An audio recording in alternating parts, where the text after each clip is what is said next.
Welcome to the world of science fiction stories, and don't forget to like, share, and subscribe my channel.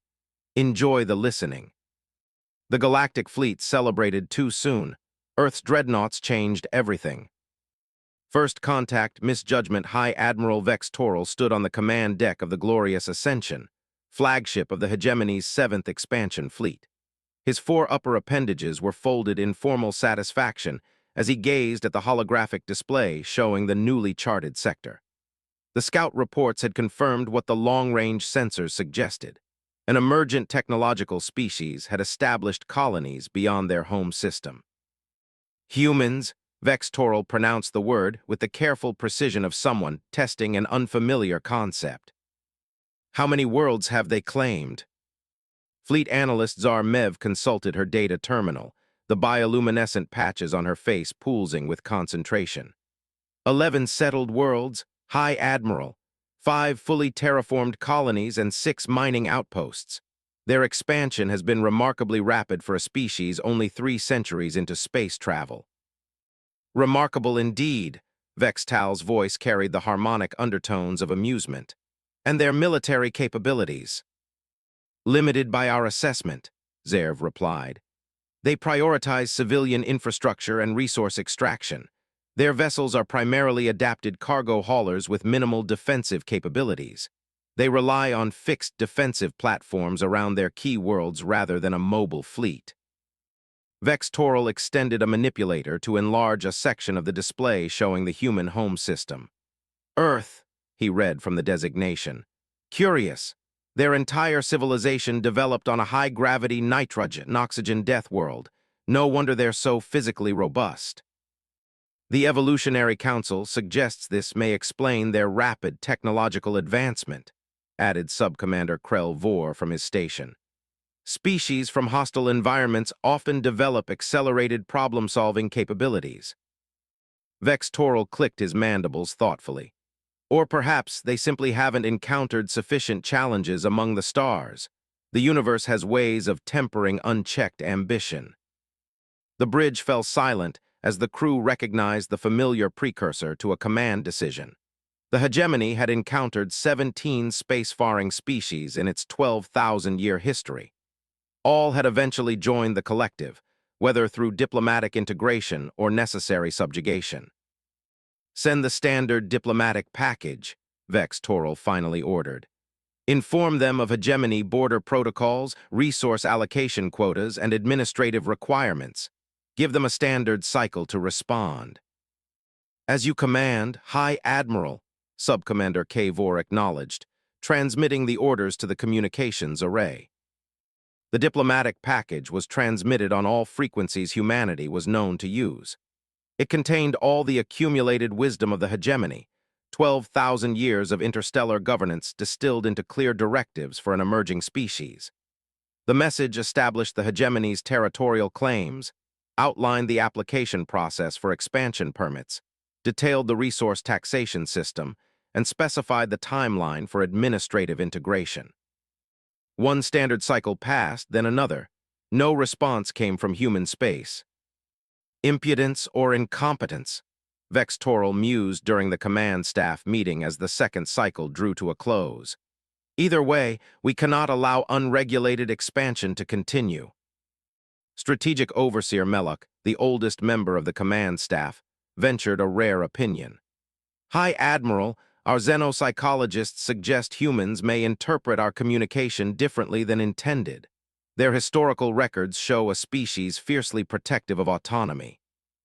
All species value autonomy, Overseer.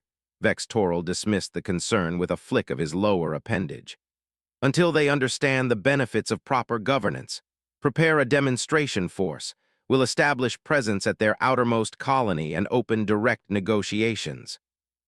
3 Hegemony battle cruisers arrived at the human mining outpost designated Theta Eridani IV. The settlement was modest, atmospheric domes covering extraction equipment, habitation units, and a small spaceport.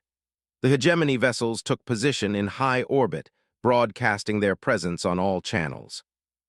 The humans responded almost immediately, not with diplomatic transmissions, but with 3 vessels rising from the planet's surface. primitive craft by hegemony standards, barely a quarter the size of the battle cruisers. "They're arming weapons systems," reported the sensor officer aboard the lead cruiser, Immutable Doctrine.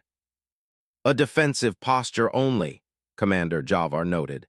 "As expected from a species encountering superior force for the first time, maintain position and continue broadcasting diplomatic credentials." What happened next would be debated in hegemony strategic circles for years to come. One of the human vessels abruptly accelerated its trajectory, bringing it dangerously close to the Immutable Doctrine sensor array. Whether it was a deliberate act of aggression or a navigational miscalculation remained unclear. The hegemony vessel's automated defense systems, interpreting the approach as an attack vector, fired a warning burst from its forward particle cannons. The human ship erupted in a brief, brilliant flash as its reactor core breached. The remaining human vessels immediately opened fire with primitive but surprisingly effective kinetic weapons. Tungsten rods accelerated to significant fractions of light speed. "Return fire all batteries," Commander Jeevnar ordered, his voice steady despite the unexpected escalation. "Neutralize the threat." The exchange lasted less than 6 minutes. When it ended, the 3 human vessels were reduced to debris, and the hegemony cruisers had sustained minor damage to their outer hull plating. The first time in 800 years that hegemony vessels had been damaged in a first contact scenario. On the glorious ascension, High Admiral Vex Toral received the report with cold fury. "So they choose conflict over cooperation. A regrettable but not unexpected outcome for a species that developed in isolation." The decision was made unanimously by the command staff. The hegemony would execute a limited punitive action against key human outposts, demonstrating overwhelming force while minimizing civilian casualties. After sufficient demonstration of technological superiority, the humans would be offered terms of surrender and integration. Over the next 15 days, hegemony forces struck 4 human colonies with surgical precision. Defense platforms were vaporized by concentrated particle beam fire. Military installations were identified and neutralized from orbit. Resource processing centers were disabled but not destroyed. They would eventually serve the hegemony after all. Human resistance was disorganized and ineffective. Their ships, while numerous, were outclassed in every engagement. Their weapons, while occasionally innovative, could not penetrate hegemony shields. Their tactics, while persistent, failed to adapt quickly enough to the overwhelming technological gap. Then, strangely, the humans began to retreat, not in disarray, but in what appeared to be a coordinated withdrawal. Colony after colony evacuated its military assets, pulling back toward their inner systems. They recognized the futility of resistance, Subcommander Kavor observed with satisfaction as the fleet regrouped after the successful neutralization of the mining outpost on Proxima B. "Our intelligence indicates they're consolidating around their home system." "A natural response," agreed Fleet Analyst Zerv. "They seek to protect their cradle world at all costs." High Admiral Vex Toral was not so certain. "Their retreat is too organized, too deliberate. I expected more resistance." "Perhaps they are more rational than we anticipated," Strategic Overseer Meluk suggested. "They recognize superior force and choose preservation over pointless sacrifice." Vex Toral reluctantly accepted this interpretation. "Prepare the integration protocols. We'll approach their home system in 5 cycles and offer terms." 3 cycles later, all communication from human space ceased. Not just diplomatic channels, but all electromagnetic emissions, from military transmissions to civilian entertainment broadcasts, fell silent across the spectrum. Long-range sensors detected no ship movements, no defense platform activity, nothing but the ambient signatures of their established colonies. "Have they surrendered?" Kavor wondered aloud on the command deck. "Or collapsed," offered Zerv. "Perhaps their society was more fragile than it appeared." Vex Toral studied the sensor readings with growing unease. "No species simply disappears. Intensify scans. I want to know what they're planning." But for 2 more cycles, human space remained silent and seemingly inactive.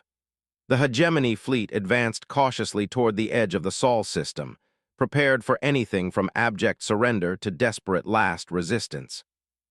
What they encountered was neither. The celebration on the command deck of the glorious Ascension was subdued but unmistakable. The command staff gathered for the traditional victory acknowledgement, sharing ritual compounds that stimulated their neurotransmitters to produce the closest approximation of joy their species could experience. To the efficient expansion of the hegemony, Vex Toral intoned, raising his ceremonial chalice. And to the newest members of our collective, may they find prosperity through proper governance, the assembled officers responded in unison. Zerv approached the High Admiral after the formal toast. The integration specialists are prepared to begin cultural assessments as soon as we secure their home world. Excellent, Vex Toral replied. I admit I expected this campaign to require significantly more resources. The humans show initial spirit but ultimately recognize reason. A welcome change from our experience with the Dever Rebellion, noted Kavor, his facial patterns glowing with satisfaction. The celebration was interrupted by an urgent alert from the sensor officer. High Admiral, we're detecting multiple spatial anomalies forming around the fleet. Vex Toral turned sharply toward the main display. Specify. Energy signatures unlike anything in our database, the officer reported, mandibles clicking with agitation. They're forming in a spherical pattern around our position, distance approximately 3 light minutes in all directions. Impossible, whispered Zerf. Our intelligence indicated nothing of this magnitude. Because they wanted us to see only what they chose to show, Vex Toral realized, the full magnitude of his miscalculation becoming horrifyingly clear.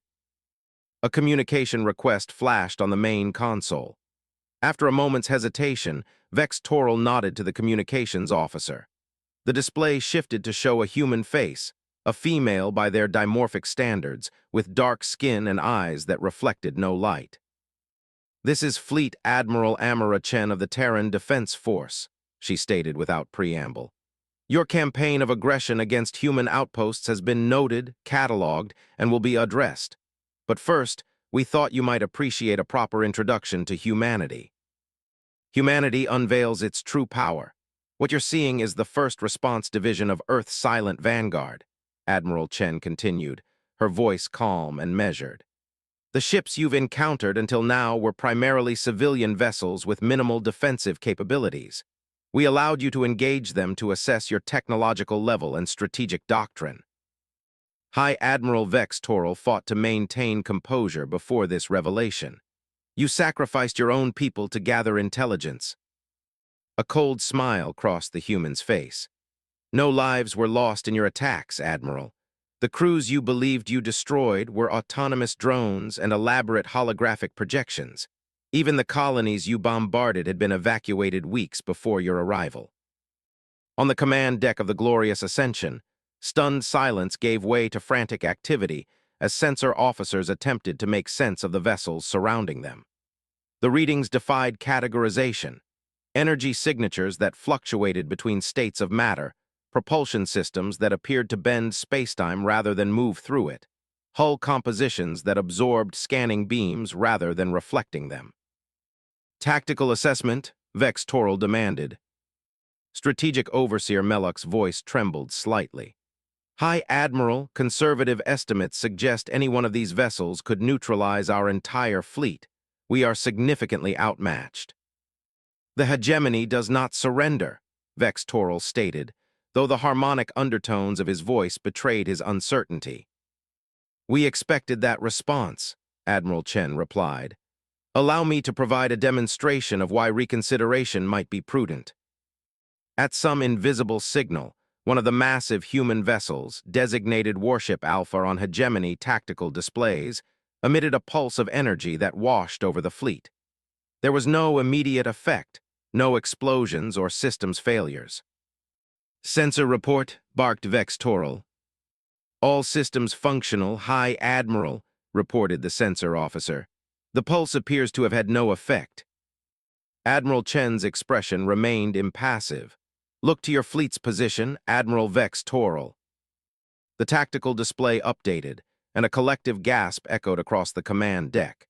The Hegemony Fleet, 57 vessels of various classes arranged in standard combat formation, had been rearranged. Ships that had been positioned on the formation's left flank were now on the right. Vessels at the rear now faced the front. The formation had been completely inverted, as if the entire fleet had been picked up, rotated, and placed back in space. Spatial manipulation technology, whispered Zerf. They can reposition objects in space without physical contact. A minor application, Admiral Chen explained. The same technology allows us to relocate hazardous stellar phenomena, redirect asteroid trajectories, or, she paused meaningfully, remove threats entirely from normal spacetime. To emphasize her point, a second pulse emanated from another warship. When it passed over a Hegemony scout vessel at the edge of the formation, the smaller ship simply vanished. No explosion, no debris field. It was simply gone. Where, demanded Vex Toral, what have you done with that ship and its crew? They're perfectly safe, Chen assured him. Currently in a pocket dimension approximately 3 light years from here. We can return them whenever you wish. The crew will experience nothing more than momentary disorientation. The implications were staggering. The humans possessed technology that rendered conventional warfare meaningless. They could rearrange entire fleets, remove vessels from reality, and presumably much more. Your species has concealed its true technological level, Vex Toral stated, his tone a mixture of accusation and reluctant admiration. Of course we did, Chen replied matter-of-factly. Humanity learned early in its development that revealing all one's capabilities is rarely advantageous. We've been observing the hegemony for over a century, Admiral. Your expansion patterns, governance structures, technological development, all catalogued and analyzed. We knew an encounter was inevitable, so we prepared accordingly. Vex Toral's inner eyelids flickered, a sign of intense calculation among his species. If your technology is so advanced, why maintain the pretense of primitive colonies? Why allow us to believe we were successful in our strikes? Admiral Chen's expression softened slightly.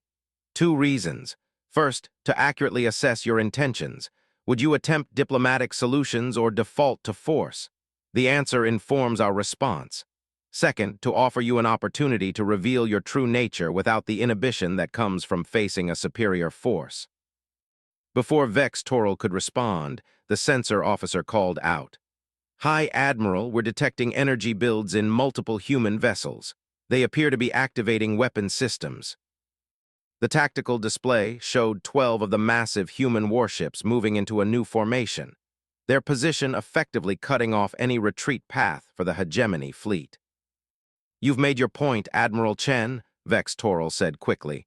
There is no need for further demonstrations. I disagree, Chen replied. You struck our outposts without provocation. You celebrated victory before confirming it. You declared your intention to force our integration into your collective without our consent. These actions require a response. The command deck of the Glorious Ascension braced for annihilation. Officers moved to battle stations, though all recognized the futility of resistance against such overwhelming force. What happened instead surprised them all. The human warships released thousands of smaller craft, each approximately the size of a Hegemony shuttle. These craft approached the Hegemony vessels not with weapons charged, but with what appeared to be repair equipment extended. What is happening? Vex Toral asked, confusion evident in his voice. Repair drones, Admiral Chen explained. The damage your fleet sustained during your campaign against our outposts, we're repairing it. Indeed, the drones were systematically addressing hull breaches, radiation leaks, and system failures across the Hegemony Fleet. Within minutes, ships that had been operating at reduced capacity due to battle damage were restored to full functionality. I don't understand, admitted Vex Toral. You demonstrate overwhelming power, then repair our vessels. Is this some form of psychological warfare? Admiral Chen's expression became thoughtful. In humanity's long history, we've learned that the most effective demonstration of power is not destruction, but creation. not the taking of life, but its preservation. We could annihilate your fleet with minimal effort, but what would that accomplish beyond satisfying a primitive urge for revenge? The repair drones completed their work and returned to their respective carriers. The human warships maintained their positions, but their weapons systems powered down. Here is our proposal, Admiral Vextoral, Chen continued. The hegemony will withdraw from human space and recognize our sovereign borders. In return, we will share certain non-military technologies that will benefit your people. Medical advances, agricultural improvements, energy efficiency systems. We seek neither war nor subjugation, but we will not tolerate aggression. Strategic Overseer Melk leaned close to Vex Toral and whispered, High Admiral, I advise acceptance. We cannot match their capabilities, and they're offering terms more generous than we would in their position. Vex Toral's pride warred with his pragmatism. In 12,000 years of expansion, the hegemony had never encountered a species that could dictate terms from a position of such overwhelming superiority. Yet the humans were not demanding surrender or vassalage, merely recognition and peace. You could destroy us, Vex Toral stated, yet you offer cooperation. Why? Admiral Chen's reply was simple. Because that's what humanity does at its best, Admiral. We build rather than break. We explore rather than conquer. We connect rather than divide. But make no mistake, her voice hardened momentarily, we will defend ourselves with all necessary force if threatened again. After a moment's consideration, Vex Toral gave a formal gesture of acceptance. All four upper appendages extended and then crossed over his central thorax. The hegemony acknowledges the sovereignty of humanity. We will withdraw our forces and dispatch proper diplomatic representatives to negotiate formal relations. Chen nodded, satisfied. Excellent. We'll transmit coordinates for a neutral meeting ground. Oh, and Admiral will be returning your scout vessel shortly.